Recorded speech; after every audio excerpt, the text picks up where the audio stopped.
கிறிஸ்து இயேசுவுக்குள் மிகவும் பிரியமுள்ள அன்புக்குரிய சகோதர சகோதரிகளே, நம்முடைய பிதாவாகிய தேவனுடைய கிருபை, அவருடைய இரக்கம், இந்த ஒரு கடைசி செஷனில் கூட, அது இந்த ஒரு கர்த்தருடைய நினைவு கூறுதல் நாளில் கூட நம்மளை பங்கு பெற செய்திருக்கிறார். நம்முடைய வாழ்நாளில் கடந்த ஒரு வருடத்தையும் என்ன பண்ணியிருக்காங்கன்னா ஆசீர்வதித்து கொடுத்துருக்குறாங்க. அந்த வகையில் வருகிற வருடங்களும் ஆசீர்வாதமாக இருக்கும்படி இந்த ஒரு பாக்கியத்தில் நம்ம பங்கு கொள்ள தேவன் நமக்கு ஒரு வாய்ப்பை கொடுத்துருக்குறாங்க. அப்படியே பார்க்கும்போது அன்புக்குரிய சகோதர சகோதரிகளே, இப்பொழுதும் நம் பாடத்துக்கு நேரம் நம்ம கடந்து செல்லலாம். பாடத்தினுடைய தலைப்பு what is the cost of true love. உண்மை அன்பின் விலை என்ன? கேள்வி தான் பாடத்தினுடைய தலைப்பாக வச்சுருக்கிறோம். இந்த ஒரு டைம் இன்னும் ஒரு மணி நேரம் இல்லை ஒரு 1.5 மணி நேரத்துக்குள்ளே இந்த ஒரு செஷன் என்ன பண்ணும், கம்ப்ளீட்டாக முழுமையாக நிறைவடைஞ்சிரும். அது வரைக்கும் நம்முடைய சிந்தனைகள் என்ன பண்ணலாம் அப்படின்னு பார்க்கும்போது, நம்முடைய பிதாவாகிய தேவன் பக்கமாகவும் நம்முடைய ஆண்டவராகிய இயேசு கிறிஸ்துவின் பக்கமாகவும் இப்போ தியானிக்க போகிற வசனங்கள் பக்கமாக நம்ம என்ன பண்ணலாம், கொஞ்சம் கவனத்தை நம்ம செலுத்தலாம். அப்படியே பார்க்கும்போது இந்த உலகத்தில் எல்லாத்துக்குமே விலை இருக்குது, கரெக்டுங்களா? எல்லாத்துக்குமே விலை இருக்குது. அதே வகையில் நம்ம அர்ப்பணிக்கப்பட்ட இந்த ஒரு வாழ்க்கை இருக்குது இல்லைங்களா? இந்த வாழ்க்கைக்கும் என்ன இருக்குது அப்படின்னு பார்த்தோம்னா, அதுக்கே உரிய விலை என்ன பண்ணுது இருக்குது. ஆதார வசனம் நம்ம வாசிக்கலாம். ஆதார வசனம் எப்படி இருக்கும் அப்படின்னு பார்த்தோம்னா, அந்த வசனத்துக்குள்ளே போயிட்டு நம்ம தியானிக்க போகிறதில்ல. அதில் இருக்கிற சாராம்சம் தான் நம்ம என்ன பண்ண போகிறோம் அப்படின்னு பார்க்கும்போது இன்றைக்கி பாடத்துக்கு நம்ம எடுத்துக்க போகிறோம். வசனம் வாசிக்கலாம். லூக்கா 14:28. லூக்கா 14:28. உங்களில் ஒருவன் ஒரு கோபுரத்தை கட்ட மனதாயிருந்து. 29. அஸ்திபாரம் போட்ட பின்பு முடிக்க திராணி இல்லாமற் போனால் பார்க்கிறவர்கள் எல்லாரும் இந்த மனுஷன் கட்டத் தொடங்கி முடிக்க திராணி இல்லாமற் போனான் என்று சொல்லி தன்னை பரியாசம் பண்ணாதபடிக்கு அதை கட்டி தீர்க்கிறதற்கு தனக்கு நிர்வாகம் உண்டோ இல்லையோ என்று முன்பு அவன் உட்கார்ந்து செல்லும் செலவை கணக்கு பாராமல் இருப்பானோ. செல்லும் செலவை இந்த ஒரு பாகத்தை மட்டும் தான் நம்ம எடுக்க போகிறோம். அப்போனா தேவனுக்காக இந்த அர்ப்பணிக்கப்பட்ட ஒரு வாழ்க்கை வாழ்கிறது அது சாதாரண ஒரு விஷயம் இல்லை. அது ஒரு கோபுரம் கட்டுற ஒரு விஷயமாக நம்முடைய ஆண்டவரை என்ன பண்ணுறாருன்னா அங்கே பேசுகிறாங்க. அப்போனா அதுக்கே உரிய விலை என்ன பண்ணணும், நம்ம கொடுக்கணும். அப்போது கொடுக்கணும் அப்படின்னா இந்த உலகத்தில் நம்ம ஏதாவது பெற்றுக்கொள்ளணும், இல்லை ஏதாவது ஒரு விஷயத்தை நம்ம சாதிக்கணும் அப்படின்னா, நாம் மாத்திரம் இல்லை, ஒட்டுமொத்த உலகத்தில் இருக்கக்கூடிய உலக ஜனங்களும் சரி, ஏதாவது ஒன்றை பெற்றுக்கொள்ளணும் இல்லை சாதிக்கணும் அப்படின்னா அதுக்கே உரிய விலை என்ன பண்ணி ஆகணும், கண்டிப்பாக கொடுத்து தான் ஆகணும். அதுக்கே உரிய விலை அப்படின்னு சொல்லும்போது இந்த என்ன நோக்கத்துக்காக அவங்க ஆசைப்படுறாங்களோ, எந்த விஷயத்தை அவங்க அடையணும்னு நினைக்கிறாங்களோ, அந்த விஷயத்தில் அவங்க வெற்றியுள்ள ஒரு காரியத்தை அவங்க செய்கிறதுக்கும் அதே வகையில் சாதிக்கிறதுக்கும் அதுக்குரிய விலை என்ன பண்ணியாகணும் அப்படின்னு பார்க்கும்போது கொடுத்தாகணும். அந்த வகையில் பார்க்கும்போது எல்லாத்துக்குமே என்ன இருக்குது அப்படின்னு பார்த்தோம்னா விலை இருக்குது, காஸ்ட். அந்த காஸ்ட்டை நம்ம கொடுத்தாதான் அந்த பொருளை நம்ம என்ன பண்ண முடியும், பெற்றுக்கொள்ள முடியும். அப்படின்னா ஏதாவது ஒன்றை கொடுக்கணும் அப்படின்னா, இல்லை நமக்கு ஏதாவது ஒரு விஷயம் தேவையாக இருக்குது அப்படின்னா அதை நம்ம அடைவதற்கு என்ன பண்ணியாகணும் அப்படின்னு பார்த்தோம்னா அதுக்கே உரிய நேரத்தை என்ன பண்ணியாகணும், கண்டிப்பாக என்ன பண்ணணும், கொடுக்கணும். அது ஒரு வேளை வேல்யூவாக இருக்குது அப்படின்னு பார்க்கும்போது அதுக்கு பணத்தை என்ன பண்ணியாகணும், கொடுத்தாக்கணும். அப்போ தான் அந்த பொருளை நம்ம என்ன பண்ண முடியும், பெற்றுக்கொள்ள முடியும். அந்த ஒரு விஷயத்தை நம்ம அடையணும் அப்படின்னா என்ன பண்ணியாகணும் அப்படின்னு பார்க்கும்போது அதுக்காக பிரயாசம் என்ன பண்ணியாகணும், பட்டாகணும். அப்படின்னா எந்த ஒரு பொருளுமே ஃப்ரீயாக என்ன பண்ணாது, கிடைக்காது. அப்போ ஒரு விஷயத்தை நம்ம பெற்றுக்கொள்ளணும், அடையணும் அப்படின்னா அதுக்கு உரிய என்ன இருக்குது அப்படின்னு பார்க்கும்போது விலை இருக்குது. அது ஒரு வகையில் நேரமாக இருக்கலாம், ஒரு வகையில் என்ன அப்படின்னு பார்க்கும்போது பணமாக என்ன பண்ணலாம் இருக்கலாம், ஒரு வகையில் எப்படியா இருக்கும் அப்படின்னு பார்க்கும்போது பிரயாசமாக என்ன பண்ணலாம் இருக்கலாம். அப்படியா பார்க்கும்போது இந்த உதாரணங்களை நம்ம பார்க்கலாம். உதாரணம் அப்படின்னா ஒரு பொருள் அப்படின்னு சொல்லும்போது ஒரு பவுன் தங்கம் அப்படின்னு வச்சுக்கலாம். இப்போ அது நமக்கு வேணும் அப்படின்னா என்ன பண்ணியாகணும்? அதுக்குரிய விலை என்ன பண்ணியாகணும்? கொடுத்தாகணும். அதுவும் இந்த காலத்தில் அந்த விலை அப்படின்றது நமக்கெல்லாம் சாதகம் இல்லாத ஒரு விலையாக இருக்குது. என்ன அப்படின்னு பார்க்க, அதை பெற்றுக்கொள்ளணும் அப்படின்னா அதுக்குரிய விலை என்ன பண்ணணும்? நம்ம கொடுக்கணும் அப்படின்ற ஒரு விஷயத்தை பார்க்குறோம். ஸோ அடுத்து ஒரு வேலை எடுத்துக்கலாம். இந்த உலகத்திலேயே ஒரு உயர்வான ஒரு வேலை இல்லை, எல்லாரும் மதிக்கக்கூடிய ஒரு வேலை அப்படின்னு சொல்லும்போது ஏதோ ஒரு வேலையை எடுத்துக்கலாம். அந்த வேலையை அவங்க வாங்கணும் அப்படின்னா, இல்லை அந்த ஒரு ஸ்தானத்தை என்ன பண்ணணும் அப்படின்னு பார்க்கும்போது அங்கே அடையணும் அப்படின்னா சாதாரணமாக அடைய முடியுங்களா?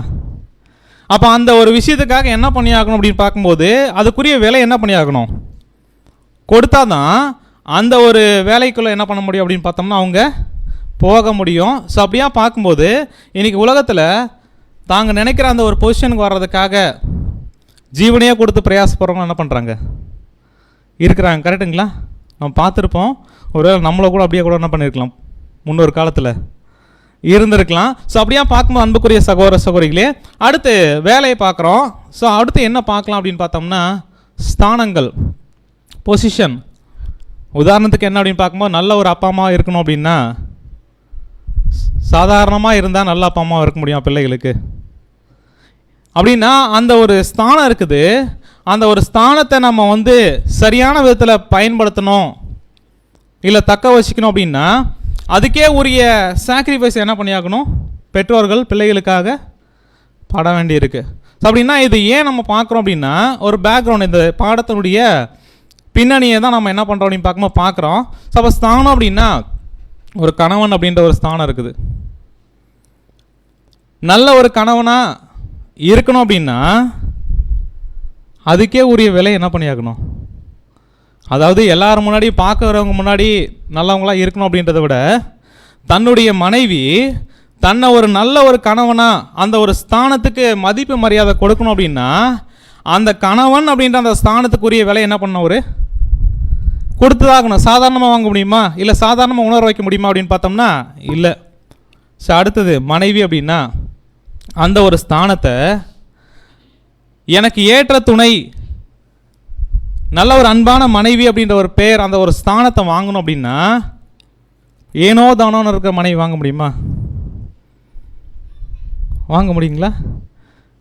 இல்லை. அப்படின்னா என்ன அப்படின்னு பார்க்கும்போது அந்த ஸ்தானத்துக்கே உரிய விலை இருக்குது. அந்த விலையை யார் கொடுக்குறாங்களோ அதுக்காக யார் பிரயாசப்படுறாங்களோ அப்போ தான் என்ன கிடைக்கும் அப்படின்னு பார்க்கும்போது அந்த ஸ்தானத்துக்கே உரிய கணம் என்ன பண்ணும் கிடைக்கும் அப்படின்ற ஒரு விஷயத்தை பார்க்குறோம். அப்படின்னா இது எல்லாமே என்ன அப்படின்னு பார்க்கும்போது உதாரணங்கள் நம்ம என்ன பண்ணுறோம் பார்த்துக்கிட்டு இருக்கிறோம்.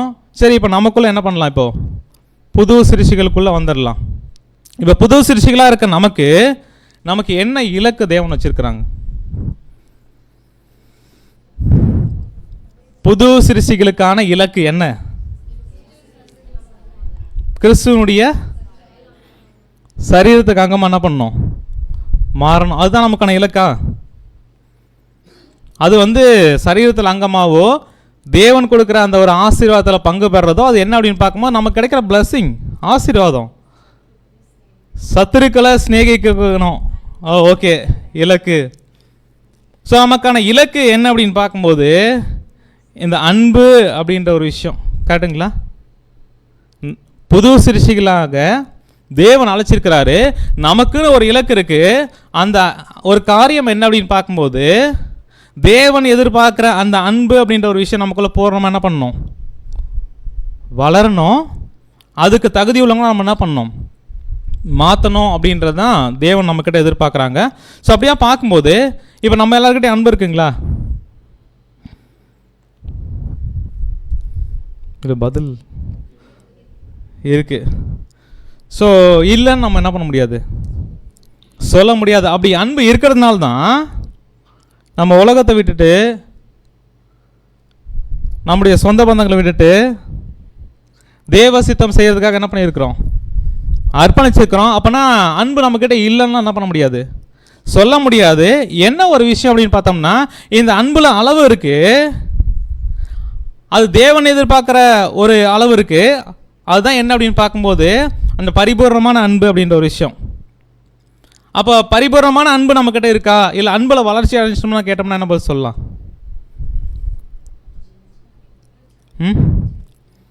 அதை நோக்கி என்ன பண்ணிகிட்டு இருக்கிறோம்?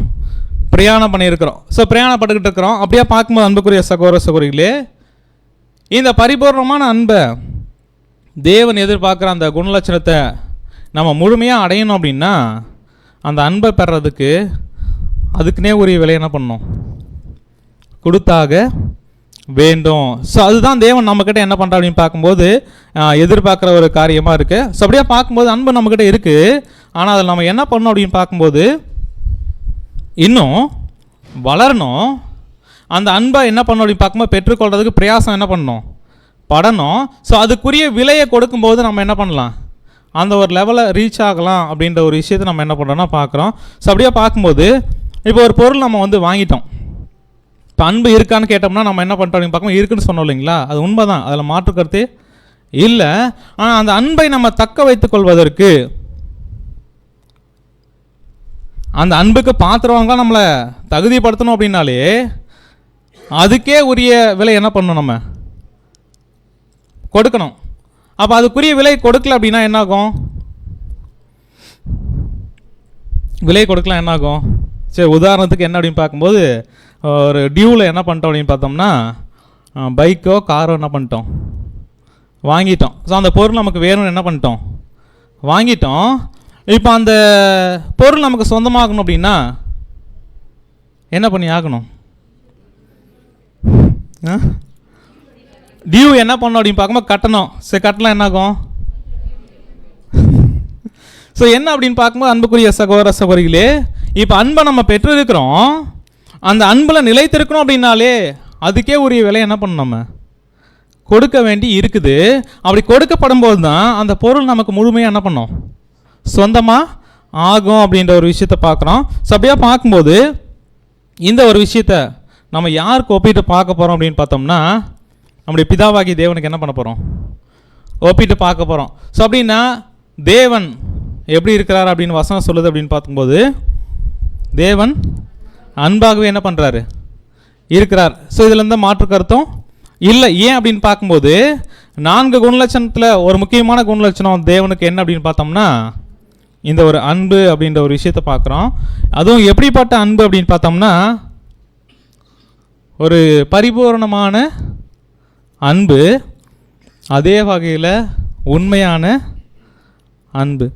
ஸோ அப்படியே பார்க்கும்போது அன்புக்குரிய சகோதர சகோதரிகளே, ஒரு பர்ஃபெக்டான லவ் யார்கிட்ட இருக்குது அப்படின்னு பார்த்தோம்னா பிதாவாகிய தேவன்கிட்ட இருக்குது. அது ஒரு உண்மையான அன்பாக கூட என்ன பண்ணுது? இருக்குது. இப்போ இந்த பரிபூர்ணமான ஒரு அன்பு அவர்கிட்ட இருக்குது அப்படின்னா இந்த அன்பு என்ன பண்ணும் அப்படின்னு பார்க்கும்போது ஏதாவது ஒரு தேவை இருக்குது அப்படின்னா, இல்லை மற்றவங்களுடைய நலனுக்காக அப்படின்னா அந்த ஒரு அன்பு என்ன பண்ணும் அப்படின்னு பார்க்கும்போது அந்த அன்பை அவரை தக்க வைத்துக் கொள்றதுக்காக அவர் விலை என்ன பண்ணியாகணும்? கொடுத்தாகணும். அப்போ பிதாவாகிய தேவன் அவர் அன்பாகவே இருக்கிறாரு. அந்த அன்பாக இருக்கிற ஒரு விஷயத்தை அவர் தக்க வைத்துக் கொள்வதற்காக ஒட்டுமொத்த மனுக்குலமும் ஒரு தேவையில் இருக்கும்போது அந்த தேவையை சந்திக்கிறதுக்காக இந்த உண்மையான அன்பு என்ன பண்ணியிருக்கு அப்படின்னு பார்த்தோம்னா விலை என்ன பண்ணியிருக்கு? கொடுத்துருக்குது. என்ன விலை? ஸோ அப்போ தேவன் கொடுத்த விலை என்ன அப்படின்றது நம்ம எல்லாருக்குமே நல்லா என்ன பண்ணும்? தெரியும். அந்த விலை என்ன அப்படின்னு பார்க்கும்போது தன்னுடைய ஒரே பேரான குமாரனை ஒட்டுமொத்த மனுக்குலத்தையும் மீட்பதற்காக, ஒட்டுமொத்த மனுக்குலத்தையும் ஆசீர்வதிப்பதற்காக, மீண்டுமாக அவர்கிட்ட அந்த ஒரு இருக்கிற உறவை ஏற்படுத்துவதற்காக தன்னுடைய ஒரே பேரான குமாரனையும் அதற்காக விலையாக கொடுத்திருக்கிறார் அப்படின்னா ஸோ இந்த உண்மையான அன்பு அப்படின்றது என்ன அப்படின்னு பார்த்தோம்னா அந்த அன்பு ஒருவேளை அதுக்கான தேவை இருக்குது அப்படின்னா எதையுமே என்ன பண்ணும்? தியாகம் செய்யும். உண்மையான அன்பு என்ன பண்ணும் அப்படின்னு பார்த்தோம்னா true love sacrifice anything. Anything அப்படின்னு சொல்லும்போது எதையும் என்ன பண்ணும்? தியாகம் செய்யும். ஒருவேளை தேவைப்பட்டா எல்லாத்தையும் கூட என்ன பண்ணும்? தியாகம் செய்யும். அப்படிப்பட்ட ஒரு அன்பு தான் நம்முடைய பிதாவாகிய தேவன்கிட்ட இருக்குது. ஸோ அப்படியே பார்க்கும்போது தேவை இருக்குது. அந்த அன்பினுடைய வெளிப்பாடா நம்முடைய பிதாவாகிய தேவன் அவர் கொடுத்த விலை அதுதான் என்ன அப்படின்னு பார்க்கும்போது தன்னுடைய ஒரே பேரான குமாரன் அப்படின்ற ஒரு விஷயத்தை பார்க்குறோம். ஸோ நம்ம பார்த்த வசனங்கள் தான், நமக்கு தெரிஞ்ச வசனங்களை மீண்டுமா படிக்கலாம். யோவான் 3:16.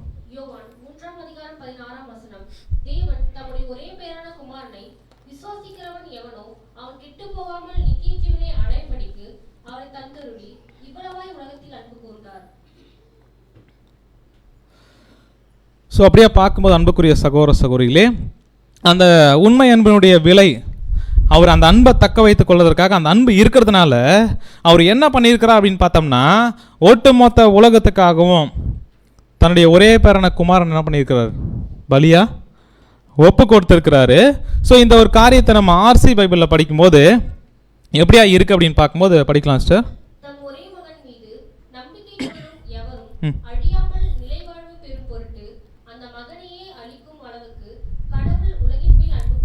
ஸோ என்ன அப்படின்னு பார்த்தோம்னா, ஒட்டுமொத்த மனுக்குலமும் எதை இழந்திருக்கிறாங்க அப்படின்னு பார்க்கும்போது ஜீவனை என்ன பண்ணியிருக்கிறாங்க? இழந்திருக்கிறாங்க. அந்த ஜீவனை அவங்க பெற்றுக்கொள்றதுக்காக இப்போ அன்பு என்ன பண்ணுது அப்படின்னு பார்க்கும்போது பிதாவாகிய தேவன்கிட்ட இந்த மனுக்குலத்தின் மீது ஒரு இரக்கம் என்ன பண்ண சொல்லுது? காமிக்க சொல்லுது. அப்படியா பார்க்கும்போது அந்த ஒரு ஜீவனை மீண்டுமாக அவங்க பெற்றுக்கொள்றதுக்காக ஒட்டுமொத்த மனுக்குலமும்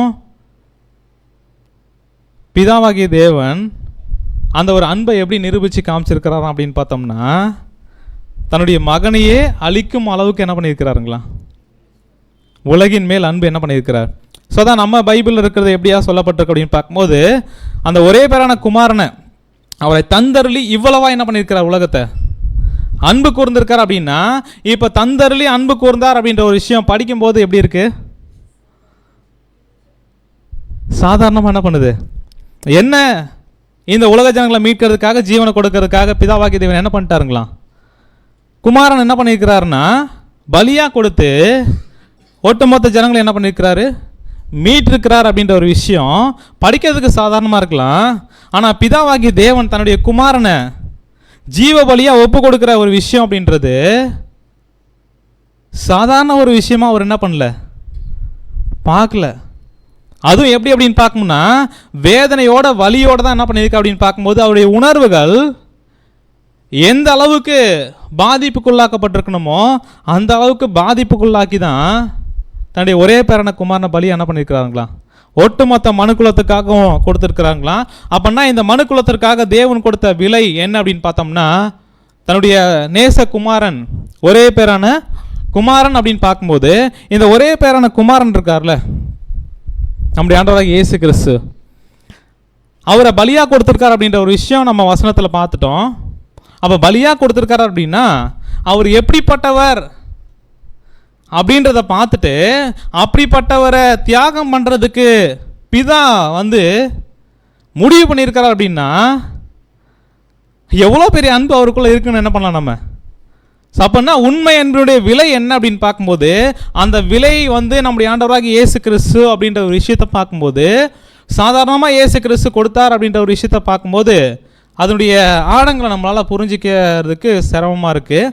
ஆனால் அந்த குமாரன் அவருக்கு எப்படிப்பட்டவராக இருந்தார், அவர் எப்படிப்பட்ட குமாரன் பிதாவுக்கு அப்படின்ற ஒரு விஷயத்தை நம்ம பார்க்கும்போது உண்மையாலுமே அவரை தந்தர்லி இவ்வளவாய் அன்பு கூர்ந்திருக்கார் அப்படின்னா அது எப்பேற்பட்ட அன்புன்னு நம்ம என்ன பண்ணலாம், புரிஞ்சுக்கலாம். ஸோ அப்படியே பார்க்கும்போது அன்புக்குரிய சகோதர சகோதரிகளே, வசனம் படிக்கலாம். யோவான் 1:18.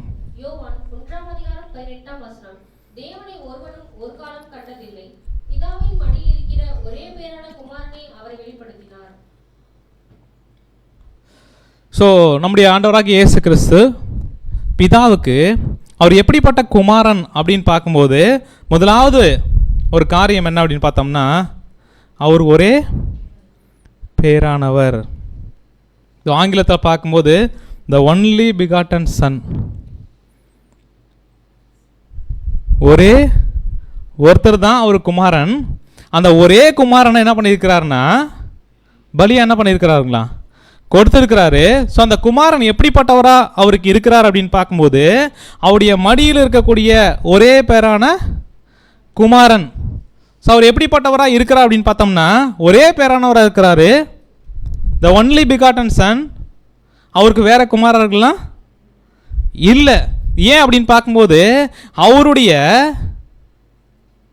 வல்லமையினால அவர் மூலமாக உண்டாக்கப்பட்ட ஒரே ஒரு சிருஷ்டி, ஒரே ஒரு பையன் யார் அப்படின்னு பார்த்தோம்னா நம்முடைய ஆண்டவராகிய இயேசு கிறிஸ்து, அவருடைய நேச குமாரன் அப்படின்ற ஒரு விஷயத்தை பார்க்குறோம். ஸோ இந்த ஒரு குமாரனை அவர் எப்படிப்பட்டவராக அவருக்கு இருந்திருக்கிறார் அப்படின்னு பார்க்கும்போது பிதாவினுடைய மடியில் இருக்கக்கூடிய குமாரன் அப்படின்னு சொல்லப்பட்டிருக்கு.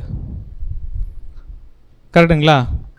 அப்போ பிதாவினுடைய மடியில் அவர் இருந்தார் அப்படின்னு பார்க்கும்போது இந்த வசனத்தை பார்க்கும்போது அவர் குழந்தையா என்ன பண்ணியிருக்கார், அவர் மடியில் இருந்திருக்கிறார். நேரடியாக பார்க்கும்போது வசனம் என்ன பண்ணுது, நமக்கு சொல்லுது. ஆனால் ஆங்கிலத்தில் படிக்கும்போது மடி அப்படின்னு என்ன பண்ணல, சொல்லப்படலை. மடி அப்படின்னா லேப்டாப் அப்படின்னா என்ன அர்த்தம், மடிக்கணினி அப்படின்னா லேப்பில் வந்து ஸோ என்ன அப்படின்னு பார்க்கும்போது அவர் மடியில் இருந்தார் அப்படின்னா அந்த மாதிரியான வார்த்தைகள் தான் பயன்படுத்தப்பட்டிருக்கணும். ஆனால் எப்படியாக பயன்படுத்தப்பட்டிருக்கு அப்படின்னு பார்க்கும்போது who is in the bosom of the father. Bosom அப்படின்னா என்ன ஒரு விஷயம் அப்படின்னு பார்க்கும்போது மடி இல்லை, அது மாறாக இது எதை குறிக்கிறதா இருக்குது அப்படின்னு பார்க்கும்போது இதே வசனத்தை யோவான் 1:18 நம்ம ஆர்சி பைபிளில் படிக்கலாம் சிஸ்டர். யோவான் 1:18 கடவுளை யாரும் என்றுமே கண்டதில்லை, தந்தையின் நெஞ்சத்திற்கு நெருக்கமானவரும் கடவுள் தன்மை கொண்டவருமான ஒரே மகனே அவரை வெளிப்படுத்தியுள்ளார். இந்த குமாரன் பிதாவுக்கு எப்படிப்பட்டவராக இருக்கிறார் அப்படின்னு பார்க்கும்போது போசம் ஆஃப் தி ஃபாதர், அதில் இருக்கிறவர் அப்படின்னு சொல்லும்போது போசம் அப்படின்னா மார்பு அப்படின்னு அர்த்தம். தன்னுடைய மார்பில் குடியிருக்கக்கூடிய குமாரன் அப்படின்னா ஆர்சி பைபிளில் வந்து அந்த ஒரு காரியத்தை மடியில் இருக்கிறார் அப்படின்னு சொல்கிற ஒரு விஷயத்தை எப்படியா இங்கே வந்து தெளிவாக சொல்லியிருக்கிறாங்க அப்படின்னு பார்த்தோம்னா ஆங்கிலத்தில் இருக்கக்கூடிய போசம் அப்படின்னா மார்பில் இருக்கிறவர். அப்போ மார்பில் இருக்கிறாங்க அப்படின்னா என்ன ஒரு காரியத்தை இது குறைக்குது அப்படின்னு பார்க்கும்போது நெஞ்சத்திற்கு நெருக்கமாக, அப்போனா இருதயத்தில் ரொம்ப நெருக்கமாக என்ன பண்ணியிருக்கா அந்த பிதா கூட நம்முடைய ஆண்டவராக இயேசு கிறிஸ்து இருந்திருக்கிறாரு. அப்போது மார்பில் ஒருத்தர் இருக்கிறாங்க அப்படின்னா கண்டிப்பாக யாராக தான் இருக்க முடியும், நெருக்கமானவங்களாக தான் என்ன பண்ண முடியும். அது மனைவியாக இருக்கலாம், இல்லை குழந்தைய என்ன பண்ணலாம் இருக்கலாம். யார் தான் இருக்க முடியும் அப்படின்னு பார்க்கும்போது அந்த இருதயம் எங்கே இருக்கோ அந்த இருதயத்துக்குள்ளே நெருக்கமாக இருக்கக்கூடிய ஒரு காரியத்தை தான் இந்த வசனம் சொல்லுது. அப்போனா பிதாவினுடைய மடியில் இருக்கிறவர் அப்படின்னா எப்படிப்பட்டவரா அந்த குமாரன் அவருக்கு இருந்திருக்கார் அப்படின்னு பார்க்கும்போது அவருடைய இருதயத்துக்கு ரொம்ப நெருக்கமானவராக இருந்திருக்கிறார், ரொம்ப பிரியமானவராக இருந்திருக்கிறாரு. ஸோ இப்படிப்பட்ட ஒரு விஷயத்தை வந்து நம்ம பார்க்கும்போது என்ன புரிஞ்சுக்கலாம் அப்படின்னு பார்த்தோம்னா இந்த போசம் அப்படின்னு சொல்லும்போது மார்பு அப்படின்னா அதில் இருக்கிறது என்ன ஒரு காரியத்தை குறிக்கிறதா இருக்குது அப்படின்னு பார்க்கும்போது அவருடைய இருதயத்துக்கு ரொம்ப நெருக்கமாக இருக்கிற ஒரு விஷயத்தை குறிக்குது. அதே வகையில் அவர் ஒரு விஷயத்தை யோசிக்கிறார் அப்படின்னா சிந்திக்கிறார் அப்படின்னா அந்த சிந்தனைக்கு ஒத்துழைப்பு கொடுக்கறதில்ல. அதே வகையில் அவர் பட்சமாக நிற்கிறதுல என்ன திட்டம் போட்டாலும் அந்த திட்டத்தில் எந்த விதமான வேலையாக இருந்தாலும் நான் என்ன பண்ணுறேன் கூட இருந்து செய்கிறேன் அப்படின்ற ஒரு விஷயத்தில் அவருக்கு இசைவாக செயல்படுறதில்ல. அதே மாதிரி அவருக்கு துணையாக இருந்தார் அப்படின்னா அது யார் மட்டும்தான் அப்படின்னு பார்க்கும்போது அவருடைய நேச குமாரன். அப்படிப்பட்ட நேச குமாரனை விலையாக கொடுக்கறது அப்படின்றது சாதாரண விஷயம் இல்லை. உதாரணத்துக்கு என்ன அப்படின்னு பார்த்தோம்னா ஒரு அப்பா அம்மாவுக்கு ஒரு பிள்ளை இருக்கிறான். அந்த பிள்ளை வந்து அப்பா அம்மா சொல்கிறது எதுவுமே கேட்காது, ரொம்ப அநியாயம். ஊர்லேயே என்ன அப்படின்னு பார்க்கும்போது ஒரே பிரச்சனை, ரொம்ப மோசமாக இருக்கிறாங்க அப்படின்னா கடைசியாக அந்த அப்பா அம்மா வந்துட்டு பேசாமல் இவ இருக்கிறது என்ன பண்ணிடலாம்,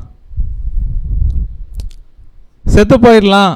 ஏன்னா இப்படிப்பட்ட ஒரு பிள்ளையை நம்ம வச்சுருக்கிறதுக்கு பதிலாக பேசாமல் அவன் இல்லாத இருக்கிறது நல்லது அப்படின்னு கூட யோசிக்கலாம். ஆனால் பிதாவாகிய தேவன் இயேசு கிறிஸ்துவை விலையாக கொடுப்பதற்கு முடிவு பண்ணியிருக்கார் அப்படின்னா அப்படிப்பட்ட பிள்ளையாக அவர் இருந்ததுனால கிடையாது. மாறாக தன்னுடைய இருதயத்துக்கு ரொம்ப நெருக்கமான பையன், அதே வகையில் தன்னுடைய இருதயம் என்னவா உணர்வில் செயல்படுதோ அந்த உணர்வுக்கு ஏற்ப என்ன பண்ணுவார், அவர் செயல்படுவார், ஒத்துழைப்பு கொடுப்பார். அவர் பட்சம் என்ன பண்ணுவார், எந்த சூழ்நிலையிலையும் நிற்கிறவர் இப்படிப்பட்ட பையனை தான் என்ன பண்ணியிருக்காருன்னா கொடுத்துருக்கிறாரு. ஸோ அந்த ஒரு அன்பு சாதாரண ஒரு அன்பு இல்லை அப்படின்னு பார்க்குறோம். ஸோ அப்படியே பார்க்கும்போது அடுத்து இந்த குமாரன் பிதாவுக்கு எப்படிப்பட்டவர் அப்படின்னு பார்த்தோம்னா படிக்கலாம். நீதிமொழிகள் 8ஆம் அதிகாரம் 22ஆம் வசனம். சிஸ்டர் நீங்கள் இந்த மைக்கிலே படிங்க, ரெக்கார்ட் ஆகிட்டு இருக்குது, அது ரெக்கார்ட் ஆகாது. நீதிமொழிகள் 8ஆம் அதிகாரம் 22ஆம் வசனம். கர்த்தர் தமது கிரியைகளுக்கு முன் பூர்வம் முதல் என்னை தமது வழியின் ஆதியாக கொண்டிருந்தார். ஸோ இது யாரை பற்றி பேசுது அப்படின்ற ஒரு விஷயத்த நமக்கு தெரியும். ஸோ நீதிமொழிகள் 8ஆம் அதிகாரம் அப்படின்றது தேவனுடைய ஞானம் பற்றி பேசுகிற அதிகாரம். அந்த ஞானம் யார் அப்படின்னு பார்க்கும்போது நம்முடைய ஆண்டவராகிய இயேசு கிறிஸ்து நமக்கு தெரியும். ஸோ அப்படின்னா நம்முடைய ஆண்டவராகிய இயேசு கிறிஸ்து பிதாவாகிய தேவனுக்கு எப்படிப்பட்டவர். ரெண்டாவது ஒரு காரியம் என்ன அப்படின்னு பார்த்தோம்னா ஆதியானவர். அப்போனா ஒரு ஆரம்பம், ஃபஸ்ட்டு ஒரு ஜீவன் உண்டாக்குறார் அப்படின்னா இந்த ஜீவனோட தான் என்ன பண்ணார் அப்படின்னு பார்க்கும்போது முதல்ல தன்னுடைய அன்பை பரிமாறிக்கிறதுக்காகட்டும், அந்த ஜீவனை கொண்டு தான் கிறிஸ்துவை கொண்டு தான் ஒட்டுமொத்த எல்லா படைப்புகளும் என்ன பண்ணியிருக்காரு, படைச்சிருக்கிறாரு. கிறிஸ்துவின் மூலமாக தான் என்ன பண்ணியிருக்காரு, செஞ்சிருக்கார். அப்படின்னா ஒரு ஆரம்பம் அவர் தான் யாருக்கு, பிதாவாகிய தேவனுக்கு. இப்போ அந்த ஆரம்பமானவர் என்ன பண்ணியிருக்கிறாரு, பலியா கொடுத்துருக்கிறாரு. அப்போனா அந்த ஆதியானவர் அப்படின்னு சொல்லும்போது என்ன நம்ம புரிஞ்சிக்கலாம் அப்படின்னா இந்த நீதிமொழிகள் 8ஆம் அதிகாரம் ஞானத்தை பற்றி பேசுது இல்லைங்களா. அப்போ அந்த ஞானம் இயேசு கிறிஸ்துன்னு பார்க்குறோம் இல்லைங்களா. இயேசு கிறிஸ்து பிதாவாகிய தேவனுடைய ஞானத்தில் படைக்கப்பட்ட ஒரு விலையே இல்லாத ஒரு பொக்கிஷம். கரெக்டுங்களா. இந்த ஒரு பொக்கிஷத்தை அவர் முத படைச்சி அவர் மூலமாக தான் எல்லாத்தையும் என்ன பண்ணியிருக்கிறாரு, செஞ்சிருக்கிறார். அப்படின்னா இயேசு கிறிஸ்துவனுடைய ஒவ்வொரு கிரியைகளையும் அவருடைய செயல்பாடுகளையும் பார்க்கும்போது பிதாவாகிய தேவன் எப்படியா அதை ஃபீல் பண்ணியிருப்பார்.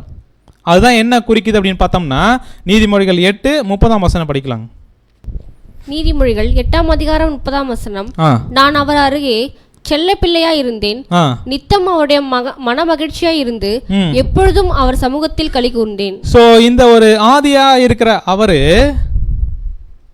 பிதாவாகிய தேவனுடைய ஞானத்தினால் உருவாக்கப்பட்ட நம்முடைய ஆண்டவர் எப்படியா இருந்திருக்கார் அப்படின்னு பார்த்தோம்னா அவர் அருகே எப்படி இருந்திருக்காங்களா, செல்ல பிள்ளை. அப்போ மடியில் இருக்கிற ஒரு விஷயத்தையும் நம்ம பார்க்கும்போதும் இந்த செல்ல பிள்ளை அப்படின்னாலும் இயேசு கிறிஸ்துவ ஒரு குழந்தையாக பாவிக்கிற மாதிரியான வசனங்களாக தான் இந்த வார்த்தைகளா இருக்கிற மாதிரி இருக்குது. அப்போனா செல்ல பிள்ளையாக இருந்தார் அப்படின்னா எப்படி இதை புரிஞ்சுக்கலாம் அப்படின்னா இந்த உண்மையாலுமே இந்த வார்த்தை ஒரிஜினலில் என்ன சொல்லப்பட்டிருக்கு இல்லை மற்ற மொழிபெயர்க்கில் என்ன சொல்லப்பட்டிருக்கு அப்படின்றத பார்க்கும்போது தான் இப்போ இயேசு கிறிஸ்து செல்ல பிள்ளையாக இருந்திருக்கா அப்படின்னா குழந்தையா எங்கே தான் இருந்தார், பூமியில் வந்து பிறந்ததுக்கப்புறம் தான் என்ன பண்ணார், இருந்தார். பரலோகத்தில் இருக்கும்போது குழந்தையாக இருந்தாருங்களா. அப்போ படைக்கும் போதே பரிபூர்ணமான மனுஷனா, அதாவது மனுஷன் அப்படின்னு சொல்கிறத விட ஒரு ஜீவியா அந்த பிரதான தூதன் அப்படின்ற ஒரு நிலைமையில் என்ன பண்ணியிருக்கிறார், படைச்சிருக்கார். அப்படின்னா குழந்தையாக இருந்திருக்க வாய்ப்பு இருக்கா. அப்படின்னா செல்லப்பிள்ளையா ஒரு ஆரம்பத்தில் அவர் கூட இருந்திருக்கிறார். அப்படின்னா எந்த ஒரு விஷயத்தை இதை குறிக்கிறதா இருக்குது அப்படின்னு பார்க்கும்போது இது ERV தமிழ் பைபிளில் படிக்கலாம். நான் அவரது அருகில் திறமையுள்ள வேலைக்காரனாக இருந்தேன். போதும் சிஸ்டர். என்ன அப்படின்னு பார்த்தோம்னா இந்த செல்ல பிள்ளைன்னு இருக்கு இல்லைங்களா, இது ஏதோ சின்ன குழந்தைய பற்றி பேசுகிற மாதிரி இருக்குது. மாறாக இயேசு கிறிஸ்து எப்படி பிதாவாகிய தேவனுக்கு இருந்திருக்கிறார் அப்படின்னு பார்த்தோம்னா திறமையுள்ள நல்ல ஒரு வேலைக்காரன். நல்ல வேலைக்காரனாக இருக்கிறதே ரொம்ப பெரிய விஷயம். அதுவும் திறமையுள்ள வேலைக்காரன் அப்படின்னா எப்படிப்பட்ட ஒரு கிரியை பிதாவாகிய தேவனுக்கு முன்னாடி அவர் காமிச்சிருப்பார் அப்படின்றத நம்ம யோசிக்கலாம். அப்போது ஆங்கில பைபிள்லாம் இல்லை ஆர்சி பைபிளில் எப்படியா இருக்குது அப்படின்னு பார்க்கும்போது சிற்பி அப்படின்னு சொல்லப்பட்டிருக்கு. அப்போ சிற்பி அப்படின்னா உருவாக்குறவர், என்ன அப்படின்னு பார்க்கும்போது சிலை என்ன பண்ணுறவர், செய்கிறவர். அப்படின்னா பிதாவாகிய தேவனுக்கு திறமையுள்ள ஊழியக்காரனா அதே வகையில் எல்லாவற்றையும் படைக்கக்கூடிய ஒரு படைப்பாளியாக என்ன பண்ணியிருக்கிறாருங்களா, இருந்திருக்கிறார். ஸோ இப்படிப்பட்ட ஒரு பிள்ளையாக தான், திறமையுள்ள ஒரு வேலைக்காரனாக தான், ஊழியக்காரனாக தான் நம்முடைய ஆண்டவர் பிதாவாகிய தேவனுக்கு இருந்திருக்கிறாரு. அப்போ முதல்ல பார்க்குறோம் என்ன ஒரு விஷயம் அப்படின்னு பார்த்தோம்னா, நம்முடைய ஆண்டவராகிய இயேசு கிறிஸ்து பிதாவாகிய தேவனுக்கு எப்படிப்பட்டவராக இருந்திருக்கிறார் அப்படின்னு பார்க்கும்போது த ஒன்லி பிகாட்டன் சன், ஒரே பேரானவர். அதே வகையில் எப்படிப்பட்டவர் அப்படின்னு பார்த்தோம்னா தன்னுடைய இருதயத்துக்கு நெருக்கமானவரா என்ன பண்ணியிருக்கா அப்படின்னு பார்க்க, அவர் மடியில் இருக்கக்கூடிய ஒரு தன்மையில் என்ன பண்ணியிருக்கிறார் அப்படின்னு பார்த்தோம்னா வாழ்ந்திருக்கிறார். ஸோ அப்போனா அவர் மார்பில் இருக்கக்கூடிய இருதயத்துக்கு நெருக்கமாக இருக்கக்கூடியவர் அப்படின்னு பார்க்குறோம். ஸோ இப்போ அடுத்தா பார்க்கும்போது ஆதியானவர், ஆரம்பத்தில் அவர் தான், அதுக்கப்புறம் அவர் மூலமாக எல்லாத்தையும் செய்கிறார். ஸோ அப்படி பண்ணும்போது இவர் என்னவா இருந்திருக்கிறார் அப்படின்னு பார்க்கும்போது ஒரு திறமையுள்ள ஊழியக்காரனாக இருந்திருக்கிறார் அப்படின்ற ஒரு விஷயத்தை நம்ம பார்க்குறோம். ஸோ இப்படி இருந்ததுனால பிதாவாகிய தேவனுக்கு இவர் எப்படிப்பட்டவராக இருந்திருக்கார். பிற்பகுதிய வசனத்தை அப்படியே படிக்கலாம் சிஸ்டர். நீதிமொழிகள் 8:30 அப்படியே படிக்கலாம். நித்தம் அவருடைய மனமகிழ்ச்சியா இருந்து எப்பொழுதும் அவர் சமூகத்தில் நம்முடைய ஆண்டவர் எப்படியாக பிதாவுக்கு இருந்திருக்கார் அப்படின்னு பார்த்தோம்னா நித்தமும் அவருடைய மனமகிழ்ச்சியானவராக என்ன பண்ணியிருக்கிறாருங்க. மனமகிழ்ச்சியானவர் அப்படின்னு சொல்லும்போது அப்போ இயேசு கிறிஸ்து செய்யக்கூடிய ஒவ்வொரு செயல்பாடுகளும் பிதாவாகிய தேவனுக்கு எப்படி கொடுத்துருக்கு. ஸோ என்ன அப்படின்னு பார்க்க மனமகிழ்ச்சி. அப்போ அவர் ஒவ்வொரு விஷயத்தையும் செய்யும்போது அவருடைய படைக்கிற விஷயத்திலே ஆகட்டும், அவருடைய செயல்பாடுகளே ஆகட்டும், பார்த்து மகிழ்ச்சி அடையக்கூடிய, சந்தோஷத்தை கொடுக்கக்கூடிய பிள்ளை. அதான் நம்ம ஏற்கனவே பார்த்தோம். இந்த பிள்ளை அப்படின்னு சொல்லும்போது குமாரன் அப்படின்னா அதனுடைய ஆழம் நமக்கு அந்த அளவுக்கு புரிஞ்சுக்கிறது கஷ்டமாக இருக்குது. ஆனால் எப்படிப்பட்டவர் அப்படின்னு பார்க்கும்போது அவருடைய மனமகிழ்ச்சியாகவே என்ன பண்ணியிருக்கார், அவர் இருந்திருக்கிறார். ஸோ எப்படியா அப்படின்னு பார்க்கும்போது நித்தம் அவருடைய மனமகிழ்ச்சியாக இருந்து எப்பொழுதும் அவர் சமூகத்தில் என்ன பண்ணியிருக்கிறாருங்களா, அவர் கூட இருந்து என்ன பண்ணியிருக்கார் அப்படின்னு பார்க்கும்போது பிதாவாகிய தேவனை சந்தோஷப்படுத்தக்கூடிய ஒவ்வொரு செயல்பாடுகளையும் என்ன பண்ணியிருக்கிறார், செஞ்சிருக்கிறார். அப்போ எப்பேற்பட்ட குமாரன் அவருக்கு அப்படின்னு பார்க்கும்போது அடுத்தது என்ன ஒரு காரியத்தை நம்ம பார்க்கலாம் அப்படின்னா, இந்த உண்மை அன்பினுடைய விலைக்கரையமாக நம்முடைய ஆண்டவர் நம்முடைய பிதாவாகிய தேவன் கொடுத்தது நம்முடைய ஆண்டவராகிய இயேசு கிறிஸ்து எப்படிப்பட்டவர் அப்படின்னு பார்க்கும்போது படிக்கலாம். மத்தேயு 3:17 மத்தேயு 3:17 அன்றியும் வானத்திலிருந்து ஒரு சத்தம் உண்டாக்கி, இவர் என்னுடைய நேசகுமாரன், இவரில் பிரியமா இருக்கிறேன் என்று உரைத்தது. இப்போ பிதாவாகிய தேவன் வானத்திலிருந்து சத்தம் என்ன பண்ணுறாருங்களா, கொடுக்குறாருங்களா. அதான் பிதாவாகிய தேவன் வானத்தை கிழிச்சு 2 டைம் மட்டும்தான் என்ன பண்ணியிருக்கா அப்படின்னு பார்த்தோம்னா பேசியிருக்கிறாருங்களா. அதுவும் நம்முடைய ஆண்டவராகிய இயேசு கிறிஸ்துவை பற்றி என்ன பண்ணியிருக்கிறாரு, சொல்லியிருக்கிறாரு. அப்போ முதலாவது இந்த வானத்தை கிழித்து ஒரு வார்த்தையை பேசியிருக்கிறார் அப்படின்னா அதில் என்ன அப்படின்னு சொல்கிறார் அப்படின்னு பார்க்கும்போது இவர் என்னுடைய நேச குமாரன். அப்போ நம்முடைய ஆண்டவர் பிதாவாகிய தேவனுக்கு எப்படிப்பட்டவராக இருந்திருக்கா அப்படின்னு பார்க்கும்போது நேச குமாரன், பிலவ்டு சன். அப்போனா இந்த நேச குமாரன் அப்படின்னு இயேசு கிறிஸ்துவை பார்த்து தேவன் சொல்கிறார் இல்லைங்களா. இந்த வார்த்தையை நம்மளை பார்த்து சொல்கிறதுக்கு நம்ம யோசிச்சு பார்க்கலாம். அப்படி யோசிக்கும் போது நம்மளுடைய காரியங்களை நம்ம யோசித்து இந்த வார்த்தை பிதாவாகிய தேவன் நம்மளை பார்த்து என்னுடைய நேச குமாரத்தி இல்லை என்னோட நேச குமாரன் இப்படின்னு சொல்கிறாருன்னு வச்சுக்கிங்களேன், அப்போனா அதுக்கு ஒரு வேல்யூ இருக்குல்ல. அப்போது கிறிஸ்து எப்படியாக பிதாவாகிய தேவனுக்கு இருந்திருக்கிறார் அப்படின்னு பார்த்தோம்னா நேசகுமாரன். இந்த நேசகுமாரன் அப்படின்றது beloved son அப்படின்ற ஒரு வார்த்தை, இது எதை வெளிக்காமிக்கிறதா இருக்கு அப்படின்னு பார்த்தோம்னா பிதாவினுடைய உச்சகட்டமான அன்பினுடைய வார்த்தைகளாக தான் இது என்ன பண்ணுது அப்படின்னு பார்க்கும்போது இருக்குது.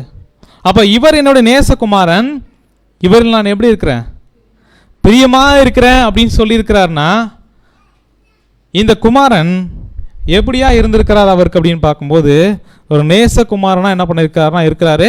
ஸோ ரெண்டாவது ஒரு தடவை இந்த வானத்திலிருந்து சத்தம் கேட்குது. எங்கே அப்படின்னு பார்த்தோன்னா மறுரூப மலையில். அங்கேயும் என்ன சத்தம் அப்படின்னு பார்க்கும்போது இவர் என்னுடைய நேச குமாரன். அப்படின்னா கிறிஸ்துவ பிதாவாகிய தேவன் அங்கீகரிக்கிறார். அப்படின்னா எப்படியாக தான் ஒரு அங்கீகரிக்கிறார் பார்க்குறார் அப்படின்னா தன்னுடைய நேச குமாரன் அப்படின்னு சொல்கிறாருன்னா அவர்கிட்ட வந்து பேசும்போதெல்லாம் அப்போ கிறிஸ்துவ என்ன பண்ணியிருக்கிறார், இந்த வார்த்தைக்கு பாத்திரமானவராக என்ன பண்ணியிருக்கார், தன்னை காத்து கொண்டிருக்கிறார், செயல்பட்டிருக்கிறாரு. அதனால தான் அந்த ஒரு வார்த்தையை தேவன் என்ன பண்ணுறார், இருதயபூர்வமா சொல்லுவதற்கான காரணமாகவும் இருக்குது அப்படின்னு பார்க்கலாம். ஸோ இந்த நேசகுமாரனை அப்படின்னா ரொம்ப நேசிக்கிற அன்பான மகன், ரொம்ப பாசமுள்ள மகன். இந்த அன்பான பாசமுள்ள மகனை பலியாக கொடுக்கறது அப்படின்ற ஒரு விஷயம் சாதாரண விஷயம் கிடையாது. அதே வகையில் இந்த நேசகுமாரனை பிதாவாகிய தேவன் பலியாக கொடுத்த விஷயம் கல்வாரி சிலுவையில் மரிச்சு ஜீவனை விடக்கூடிய அந்த டைமுங்களா, இந்த நேசகுமாரனை கொடுக்கணும்னு முடிவு பண்ணார் இல்லைங்களா, அது எப்போவே முடிவு பண்ணிட்டாரு. எப்போவே அப்படின்னு பார்க்கும்போது உலக தோற்றம் முதல் அப்படின்னு சொல்லணும்னா இந்த உலக தோற்றத்துக்கு முன்னாடி என்ன பண்ணிட்டாருங்களா, முடிவு பண்ணிட்டாரு. இந்த நேசகுமாரன் தான் என்ன பண்ண போறாரு, பலியா கொடுக்க போறாரு. அப்போ தேவன் இவர் மேல எவ்வளோ அன்பு வச்சிருந்தார் அப்படின்ற ஒரு விஷயத்த ஓப்பனா வெளிப்படையா எதையுமே என்ன பண்ணிக்கல, அதிகமாக காமிச்சிக்கவே இல்லைங்களா. அங்கங்கே ஒரு சில எக்ஸாம்பிள் தான் என்ன பண்ணியிருக்கா அப்படின்னு பார்க்கும்போது வசனங்கள்ல இல்லை சம்பவங்கள் மூலமாக இந்த பிதாவாகிய தேவனுக்கு நம்முடைய ஆண்டவராகிய இயேசு கிறிஸ்து எவ்வளவு நெருக்கமானவர், எவ்வளோ அன்பானவர், எவ்வளோ நேச குமாரன், ஒரே பேரானவர் அப்படின்ற ஒரு வார்த்தையினுடைய அந்த ஒரு ஆழங்கள் அங்கங்கே வசனங்களில் சொல்லப்பட்டிருக்கு.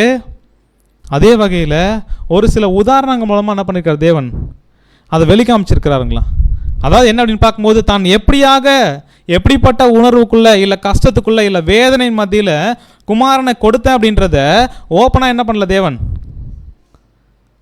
பேசிக்கல, இல்லை சொல்லவும் இல்லை, மறைமுகமாக தான் என்ன பண்ணியிருக்கிறாரு. அதான் நம்முடைய தேவன் எப்படிப்பட்டவர் அப்படின்னு பார்த்தோம்னா, அதான் நமக்கெல்லாம் சின்ன சின்ன பாடு வந்தால் என்ன பண்ணுவோம், ஐயோ பிரதர் இந்த ஒரு கஷ்டம் இருக்கு இல்லைங்களா என் வாழ்க்கையில் அப்படின்னும் போது நம்ம ஒரு கஷ்டப்படும் போது அதை யார்ட்டையாவது சொல்லி என்ன பண்ண கொஞ்சம் ஆறுதல் தேடுவோம் இல்லைங்களா. இப்போ பிதாவாகிய தேவன் தன்னுடைய குமாரனை கொடுக்கிற ஒரு விஷயத்த இந்த உண்மை என்பனுடைய விலைக்கரைமா அவருடைய ஜீவனை என்ன பண்ண அப்படின்னு பார்க்கும்போது கொடுக்கறதுக்கு ஒப்பு கொடுக்குற ஒரு விஷயம், இது சாதாரணமான ஒரு உணர்வுக்குள்ளே பிதாவாகிய தேவன் என்ன பண்ணல, வழி நடத்தலை. மாறாக இது உச்சகட்ட வேதனையை கஷ்டத்தை என்ன பண்ணிருக்க அனுபவிச்சிருக்கிறாரு. அந்த ஒரு காரியத்தை ஒரு சில எக்ஸாம்பிள் மூலமாக என்ன பண்ணியிருக்கிறாரு, மறைமுகமாக காமிச்சிருக்கிறார். ஸோ முதலாவது ஒரு விஷயம் என்ன அப்படின்னு பார்த்தோம்னா இந்த பஸ்கா ஆட்டுக்குட்டி. இந்த பஸ்கா ஆட்டுக்குட்டி என்ன பண்ணியிருக்கலாம் அப்படின்னா நீசான் மாதம் 13ஆம் தேதி கொண்டு வந்து 14ஆம் தேதி பலியாக என்ன பண்ணியிருக்கலாம், கொடுத்துருக்கலாம் இல்லைங்களா.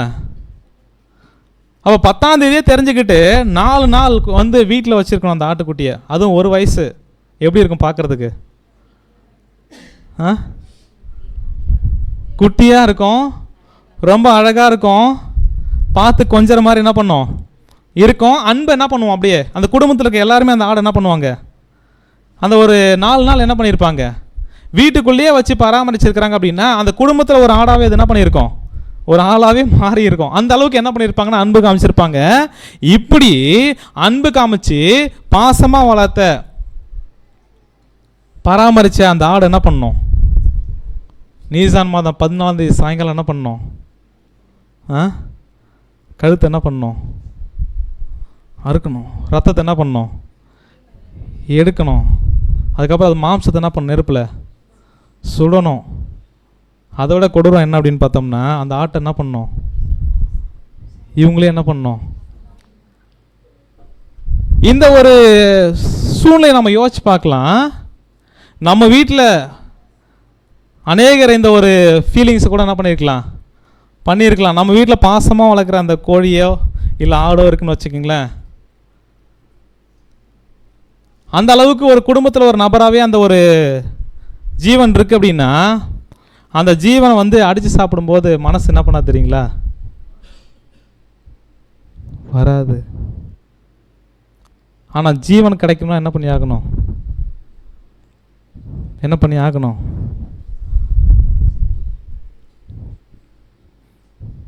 மறிக்க என்ன பண்ணணும், ஒப்பு கொடுத்து தான் ஆக. அப்பனா பிதாவாகிய தேவன் இந்த பஸ்கா ஆட்டுக்குட்டியா நம்முடைய ஆண்டவராக இயேசு கிறிஸ்துவ ஒப்பு கொடுத்த ஒரு விஷயம் ஏதோ சாதாரணமான ஒரு விஷயமா என்ன பண்ணல, அவரு ஒப்பு கொடுக்கல. இது அன்பினுடைய உச்சக்கட்டம், அது விலையுயர்ந்த விலைக்கரையும். அடுத்து 2வது ஒரு விஷயத்தில் எங்கே நேரில் வச்சிருக்கிறா அப்படின்னு பார்க்கும்போது, ஆபிரகாம் ஈசாக்கு.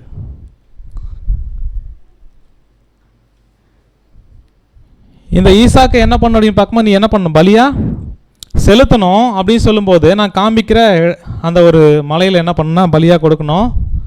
அதுக்கு என்ன பண்ணணும் அப்படின்னு பார்க்க, ஈசாக்கு என்ன பண்ணணும், கூட்டிகிட்டு போகணும். எவ்வளோ நாள் போனாங்க தெரியுங்களா, 3 நாள். அதாவது தேவன் இப்போ கேட்டு அடுத்த 1 மணி நேரத்தில் பலியாக கொடுக்குறோம் அப்படின்னா அந்த ஒரு உணர்வு எப்படி இருந்திருக்கும். இல்லை 3 நாள் கூடயே கொண்டு போகணும்.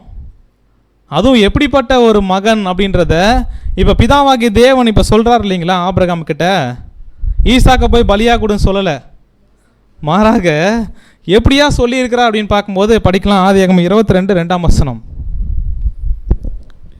ஆதியாகமம் 22:2 அப்பொழுது அவர், உன் புத்திரனும் உன் ஏகசுதனும் உன் நேசகுமாரனுமாகிய இந்த அடைமொழி வேணுமா, இல்ல ஈசாக்க நீ இப்பொழுது அழைத்து கொண்டு போய் மோரியா தேசத்துக்கு என்ன பண்ண போ, அங்கே நான் உனக்கு குறிக்கிற மலையில் ஒன்று என்ன பண்ண அவனை தகன பலியிடையும் சொல்லியிருக்கலாம். உன் புத்திரன், உன் பையன், ஏகசுதன் ஒரே பையன், நேச குமாரன். இது ஆபிரகாமுக்கு ஈசாக்கு, பிதாவாகிய தேவனுக்கு இது யாரு? அப்போ அந்த அன்பினுடைய விலையை நம்மளால யோசிக்க முடியுதுங்களா அன்புக்குரிய சகோதர சகோதரிகளே? புத்திரன், அதே வகையில் ஏகசுதன் ஒரே பையன் அவருக்கு இருந்த, அதுவும் நேச குமாரன், பிரியமான மகன். இவங்க என்ன பண்ண அப்படின்னு பார்க்கணும், பலியா செலுத்தணும் அப்படின்னு சொல்லிட்டு இப்படிப்பட்ட நேசகுமாரனை ஒரே பையனை பலியா கொடுக்கறதுக்கு அந்த 3 நாள் பண்ண பிரயாணம் இருக்கும் இல்லைங்களா, அந்த ஆபிரகாமுக்கு இருந்த அந்த ஒரு வேதனை இருக்கும் இல்லையா, ஈசாக்கு கிட்ட ஏதாவது காமிச்சாருங்களா? ஐயோ தேவன் கேட்டார்ப்பா, வேற வழியில் என்ன பண்ணோம் செய்யணும்ப்பா. அந்த துக்கத்தை இருதயத்துக்குள்ள அடைச்சி வச்சுக்கிட்டு 3 நாள் கூப்பிட்டு போயிட்டு வெட்டுற வரைக்கும் என்ன பண்ணல அவரு. அப்பன்னா இந்த தேவன் மீது வச்சிருக்க அந்த அன்பு, அவருக்கான கீழ்ப்படிதல், அதை நம்ம முழுசா காமிக்கணும் அப்படின்னா ஒரு தைரியம் தேவை. கரெக்டுங்களா? இப்போ பிதாவாகிய தேவனும் தன்னுடைய நேசகுமாரனை பலியா ஒப்பு கொடுத்துருக்கணும் அப்படின்னா அன்பினால செஞ்சிருக்கிறாரு. அதே வகையில் துணிந்து என்ன பண்ணியிருக்கிறாரு, முடிவு எடுத்திருக்கிறார். அப்பன்னா இந்த உண்மை அன்பினுடைய விலையை நம்ம கொடுக்கணும் அப்படின்னா நம்மளும் துணிந்து ஒரு சில தியாகம் என்ன பண்ணணும், அதுக்கே உரிய விலையை கொடுக்கல அப்படின்னா இந்த அன்புக்கு பாத்திரவான்கள் நம்மளை என்ன பண்ண முடியாது, காமிக்க முடியாது. இல்லை இவ்வளோதான் என்னால், இதுக்கு மேலே என்ன பண்ண முடியாது அப்படின்னு ஒரு வேளை யோசிக்கிறோம் அப்படின்னா இந்த உண்மையான அன்பினுடைய விலையை எந்த அளவுக்கு நம்ம புரிஞ்சிருக்கிறோன்றத என்ன பண்ணுது, அது காமிக்குது. ஸோ அப்படியா பார்க்கும்போது அன்புக்குரிய சகோதர சகோதரிகளே, பிதாவாகிய தேவனுடைய அந்த ஒரு உணர்வு மறைமுகமாக இஸ்ரேல் ஜனங்கிட்ட பேசும்போது கூட வசனத்தின் மூலமாக சொல்லியிருக்கிறார். அதாவது ஒரு சில இடத்துல நம்ம படிச்சிருப்போம், அதாவது இவங்களுக்கு ஒரு தீமை வரப்போகுது, அந்த தீமையினால் இவங்க எந்த அளவுக்கு பாதிப்புக்குள்ளாக போகிறாங்க, கஷ்டத்துக்குள்ளே போக போகிறாங்க அப்படின்னா அவர்களுடைய துக்கிப்பை ஒரே பிள்ளைக்காக துக்கிக்கிற துக்கிப்புக்கு சமனாக்கி. அப்போ நான் ஒரு சில இடத்துல வசனங்கள் எப்படியா சொல்லப்பட்டிருக்கோம் அப்படின்னு பார்க்கும்போது, தன்னுடைய ஒரே பையன் இருக்கிறாங்க வீட்டில், அந்த ஒரே பையன் செத்து போயிட்டான், மரிச்சிட்டான். அப்படி மரிக்கிறதுனால அந்த குடும்பத்தில் எப்படிப்பட்ட ஒரு துக்கம் அந்த குடும்பம் அனுபவிக்குமோ அந்த மாதிரி தீமை நடக்கும்போது நீங்கள் அனுபவிக்கீங்க அப்படின்ற உதாரணத்தை சொல்கிறார். அப்படின்னா இந்த ஒரே குமாரன் மரிக்கிற ஒரு விஷயம் எந்த அளவுக்கு வேதனை கொடுக்கும் அப்படின்றத தெரியாமல் தேவன் எல்லாம் சொல்லுவாங்களா? ஸோ அப்படின்னா அன்புக்குரிய சகோதர சகோதரிகளே, அந்த உண்மை அன்பினுடைய விலை நம்முடைய ஆண்டவராக இயேசு கிறிஸ்து. அப்போனா ஒரே பிள்ளை, அந்த பிள்ளை மரிச்சா தாங்க முடியாத துக்கம், அதே ஒரு வேதனையோட தான் பிதாவாகிய தேவன் என்ன பண்ணியிருக்கிறாரா அப்படின்னு பார்க்கும்போது அந்த அவருக்கு இருக்கிற அந்த அன்புக்காக, அந்த உண்மை அன்பு, பரிபூர்ணமான அன்பு, அவருடைய குமாரனை நமக்காக என்ன பண்ணியிருக்கிறார், விலையா கொடுத்திருக்கிறார். ஸோ நம்முடைய ஆண்டவராகிய இயேசு கிறிஸ்து நம்ம இப்போ பார்த்த வசனங்கள்லேருந்து வார்த்தைகள்லேருந்து நம்ம என்ன பார்க்குறோம் அப்படின்னா, அவர் தன்னுடைய ஒரே பேரான பிதாவுக்கு, தன்னுடைய அப்பாவுக்கு, ஸோ அந்த அப்பா பிள்ளை அப்படின்ற அந்த ஒரு உறவு எந்த அளவுக்கு ஒரு டீப்பாக இருந்திருக்கு அப்படின்றத நம்ம பார்க்கலாம். ஸோ அப்படியே பார்க்கும்போது அதனுடைய ஆழங்கள், இவர் அன்பான அப்பா, இந்த அப்பா மாதிரி உலகத்தில் வேறு எந்த அப்பாவுமே கிடையாது, இருக்கவும் வாய்ப்பே இல்லை. அவருடைய குமாரன், அவருடைய ஒரே பேரான குமாரன் அப்படின்னா அவருக்கு இந்த குமாரனை போல உலகத்தில் வேற யாருமே இல்லை, இருக்கவும் வாய்ப்பு கம்மி. அப்போனா இந்த ரெண்டு பேரும் அவங்க அந்த அன்பு அப்படின்ற ஒரு விஷயத்துக்குள்ள ஒரு குணலட்சணமாகவே இருக்கிறதுனால மாறி மாறி எப்படியாக விலையை கொடுத்துருக்குறாங்க அப்படின்னு பார்க்கும்போது, பிதாவாகிய தேவன் தன்னுடைய நேசகுமாரன் தன்னுடைய மார்பில் குடியிருக்கிறவர், மார்பில் தங்கியிருக்கிறவர், அப்படின்னா இருதயத்துக்கு நெருக்கமான நேச குமாரன், ஒரே பேரான குமாரன், அதுவும் அவருக்கு ரொம்ப சந்தோஷத்தை கொடுத்தவர், ரொம்ப பிரியமானவர், இப்படிப்பட்டவரை தியாகம் பண்ணியிருக்கிறார் அப்படின்னா இது சாதாரண ஒரு அன்பினுடைய விலையே இல்லை அப்படின்றத நம்ம பார்க்கலாம். ஸோ அடுத்து இப்படியாக பிதாவாகிய தேவன் முடிவெடுக்கும் போது கிறிஸ்துவனுடைய அன்பு எப்படியா வெளிப்பட்டிருக்கு? அப்பன்னா இந்த முடிவை பண்ணும்போதும் அப்பாவுக்கு சந்தோஷத்தை கொடுக்கக்கூடிய, அப்பாவுக்கு மகிழ்ச்சியை கொடுக்கக்கூடிய, அதை தக்க வைத்துக் கொள்வதற்காக கிறிஸ்து என்ன பண்ணியிருக்கிறார்னா விலை கொடுத்திருக்கிறார். கரெக்டுங்களா? இப்போ தேவன் மீது வைத்திருக்கிற அந்த அன்புக்காக கிறிஸ்து கொடுத்த விலை, அந்த உண்மை அன்பினுடைய விலை என்ன அப்படின்னு நம்ம கேட்கும்போது தன்னையே அவர் என்ன பண்ணியிருக்கிறாரு, பலியா ஒப்பு கொடுத்திருக்கிறார். ஸோ இப்போ தேவன் மீது வைத்த அன்புக்காக கிறிஸ்து இப்படியாக தேவன் மனுக்குலத்தை நேசிக்கிறாருங்களா? அதே ஒரு மனநிலைமை, அதே ஒரு இருதயத்தில் நெருக்கம். அப்போ அந்த திட்டத்துக்கு அப்படியே இசைந்து செயல்படக்கூடிய கிரியைகளை என்ன பண்ணுறார் அப்படின்னு பார்க்கும்போது குமாரன் செய்கிறாரு. அதுக்காக தன்னையை என்ன பண்ணுறார், விலையா கொடுத்துருக்கிறார். அப்போ தன்னையே வந்து ஜீவ பலியாக கொடுத்தார் அப்படின்னா கடைசியாக ஜீவன் கொடுத்தார். ஆனால் அதுக்கு முன்னாடி ஒரு சில விலை என்ன பண்ணார், அவர் கொடுக்க வேண்டியதாக இருந்துச்சு.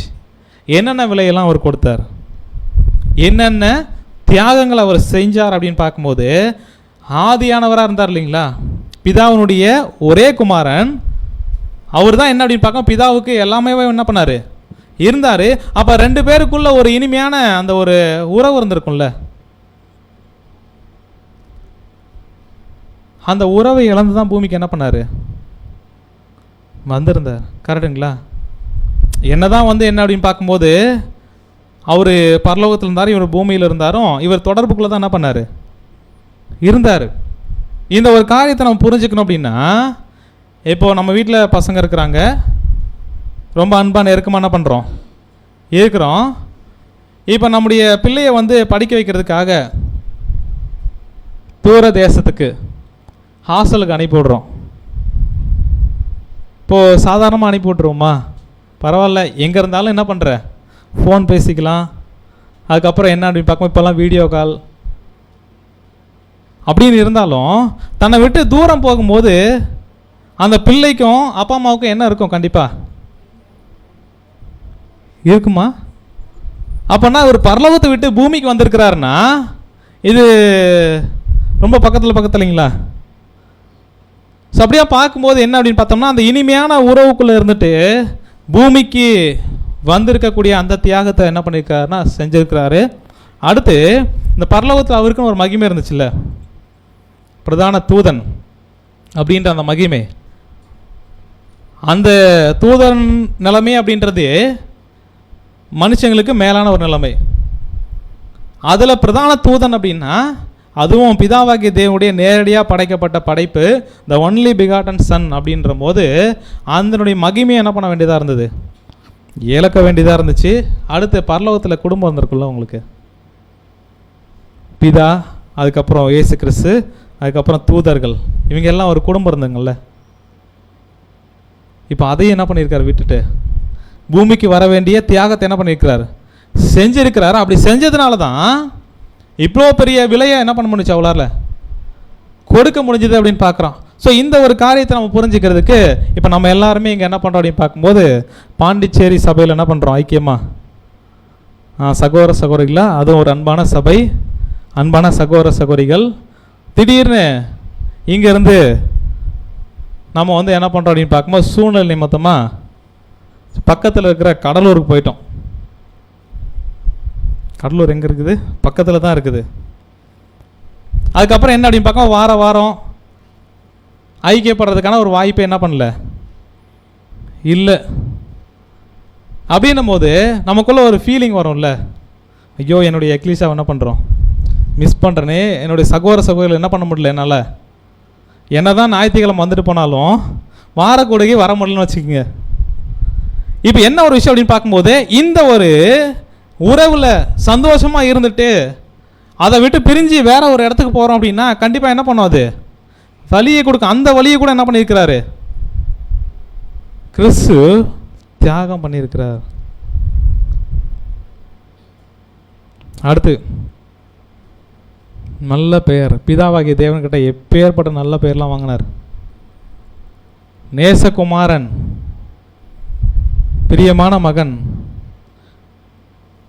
அன்பான மகன், சந்தோஷம் கொடுத்தவர், இப்படின்ற அந்த பெயர்லாம் இருக்கும்போது நீ தேவதூஷணம் செஞ்ச அப்படின்ற அந்த ஒரு விஷயம், குற்றச்சாட்டு, அதுவும் பிதாவாகிய தேவனை சார்ந்து இவருடைய நல்ல பெயர்கள் தூஷணமாக சொல்லும்போது இந்த விஷயத்தில் தான் கூட என்ன பண்ணார் அப்படின்னா வேண்டாம் அப்படின்னு என்ன பண்ண பிதாவாகிய தேவன்கிட்ட. ஏன்னா நான் எப்படிப்பட்ட மகன், கடைசி வரைக்கும் உங்கள் பேருக்கு சின்ன களங்கம் கூட என்னால் என்ன பண்ணக்கூடாது, வரவே கூடாதுன்னு பார்த்து பார்த்து எல்லா விஷயத்தையும் என்ன பண்ணுறேன், நான் செய்கிறேன்.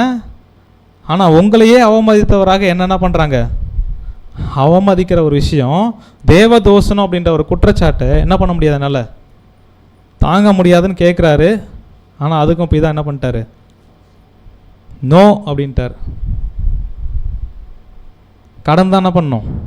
அப்போ நான் இந்த உண்மையான அன்பு அவருக்குள்ளே இருந்ததுனால எல்லாவற்றிற்கும் பிதாவாகிய தேவன் என்னென்னலாம் சொல்கிறாரோ இல்லை எதிர்பார்க்குறாரோ எல்லாத்துக்கும் ஒப்பு கொடுக்குது. அதே வகையில் அதுக்கு அப்படியே என்ன பண்ணுறாரு, கம்ப்ளீட்டாக கீழ்ப்படுகிறார்.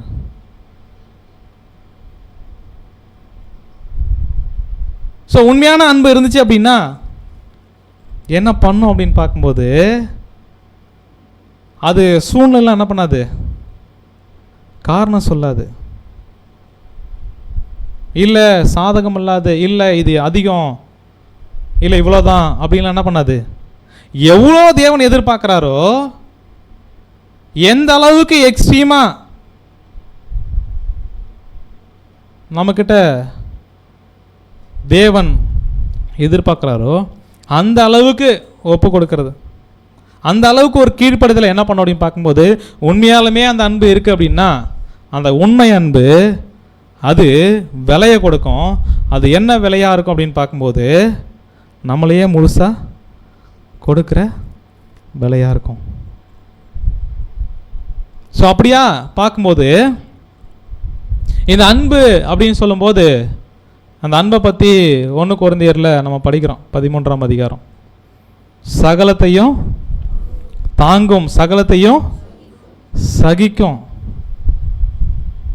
சகலத்தையும் நம்பும், சகலத்தையும் விசுவாசிக்கும். அப்போனா தன்னுடைய வாழ்க்கையில் எப்படிப்பட்ட சூழ்நிலையாக இருந்தாலும், எப்படிப்பட்ட பாதையில் நம்ம கடந்து போயிட்டு இருந்தாலும் உண்மையாலுமே அந்த அன்பு நமக்குள்ளே இருக்குது அப்படின்னா இந்த அன்பு விலையை கொடுக்கும். ஆனால் அது சாதாரண விலையை என்ன பண்ணாது, கண்டிப்பாக இருக்காது.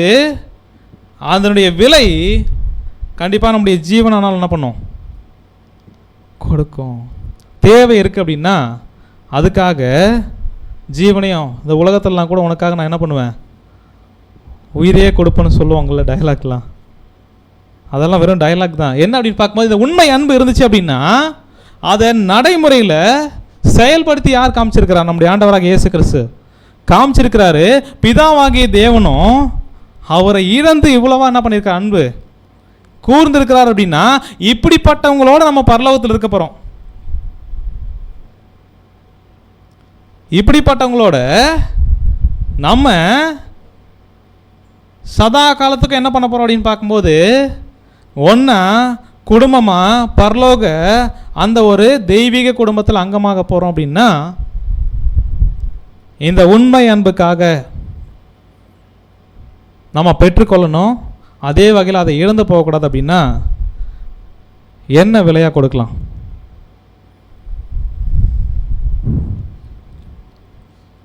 என்ன விலையாக கொடுக்கலாம்?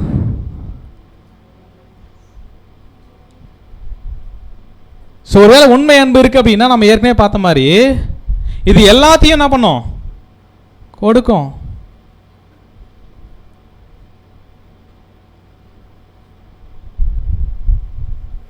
ஸோ தேவை இருக்கிற பட்சத்தில் தன்னுடைய ஜீவனையும் அதுக்காக என்ன பண்ணும் அப்படின்னு பார்க்கும்போது கொடுக்கும் அப்படின்ற ஒரு விஷயத்தை நம்ம பார்க்கலாம். ஸோ அப்படியாக இந்த 2 அன்பையும் உணர்ந்த ஒருத்தர், அவர் தான் அன்பை பற்றி பேசியிருக்கிறாரு. அதே வகையில் தன்னுடைய வாழ்க்கையில் நிரூபித்து என்ன பண்ணியிருக்கிறார், காமிச்சிருக்கிறார். இப்படிப்பட்ட ஒரு குமாரன், இப்படிப்பட்ட ஒரு அப்பா, இவங்களுடைய அன்பை புரிஞ்சவர் அடுத்து அவர் சொல்கிறாரு, உலகத்தில் எனக்கு எப்பேற்பட்ட மேன்மையான விஷயம் இருந்தாலும் பரவாயில்ல. அதாவது என்ன அப்படின்னு பார்க்கும்போது அந்த யூதன் அப்படின்ற அந்த ஒரு பெயர், அதே வகையில் நியாயப்பிரமாணத்தின்படி பரிசேயன் அப்படின்ற ஒரு நிலைமை,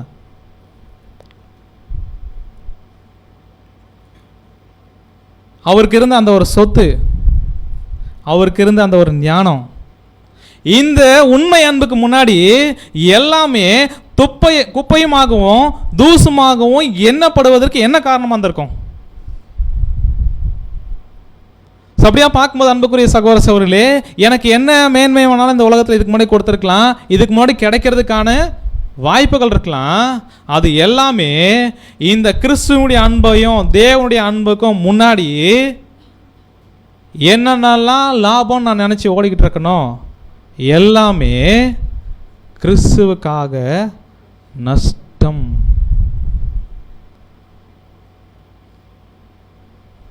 அப்போ உண்மை அன்பு இருந்துச்சு அப்படின்னா இப்படியாக தான் நம்மளும் ஈர்க்கப்படுவோம். அதுக்காக என்ன பண்ணுவோம் அப்படின்னு பார்க்கும்போது விலையை கொடுப்போம். இந்த உலகத்தில் என்ன எனக்கு கிடைச்சாலும் அது எல்லாமே ஒன்றுமே இல்லை. ஸோ கர்த்தராகிய இயேசு கிறிஸ்துவனுடைய அந்த ஒரு அறிவு அடையக்கூடிய அந்த மேன்மைக்காக, அதுவும் ஒரு சிலர் சொல்லும்போது என்ன அப்படின்னு பார்த்தோம்னா அந்த அறிவு கெட்டாத அன்பு அப்படின்னுவார். என்ன அப்படின்னு பார்க்கணும்னா இதெல்லாம் நம்மளால் என்ன பண்ண முடியாது, நம்முடைய அறிவால் கிரகிக்கவே முடியாது. அவர் எவ்வளோ தியாகம் பண்ணியிருக்கிறாரு, இவர் எவ்வளோ அதுக்காக அது ஒப்பு கொடுத்துருக்கிறாரு. இதை பார்க்கும்போது என்னெல்லாம் நான் விடலாம் அப்படின்னு பார்க்கும்போது எல்லாவற்றையும் நஷ்டம் என்று என்ன பண்ணுறேன், எண்ணிக்கொண்டிருக்கிறேன். அப்போனா இந்த ஒரு நினைவு கூறுதல் அப்படின்ற ஒரு விஷயம், தேவன் இப்படிப்பட்ட ஒரு ஆசீர்வாதத்துக்குள்ளே நம்மளை நடத்தியிருக்கிறாரு. அதுக்காக நம்மளை தியானித்து வச்சிருக்கிறாரு.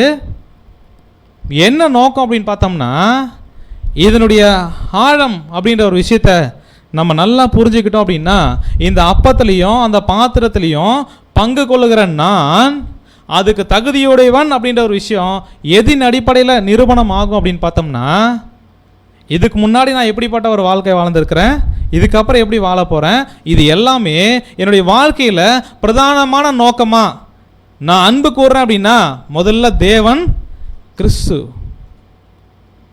அதுக்கு அடுத்தபடியாக உங்கள் வாழ்க்கையில் எதுங்க முக்கியம் அப்படின்னு கேட்டால் சத்தியம். அதுக்கப்புறங்க அப்படின்னு கேட்டால் சகோதரர்கள். இந்த 4 பேருக்காக தான் நான் என்னையே அர்ப்பணிச்சிருக்கிறேன். இதுக்காக தான் நான் என்ன பண்ணுவேன், வாழுவேன்.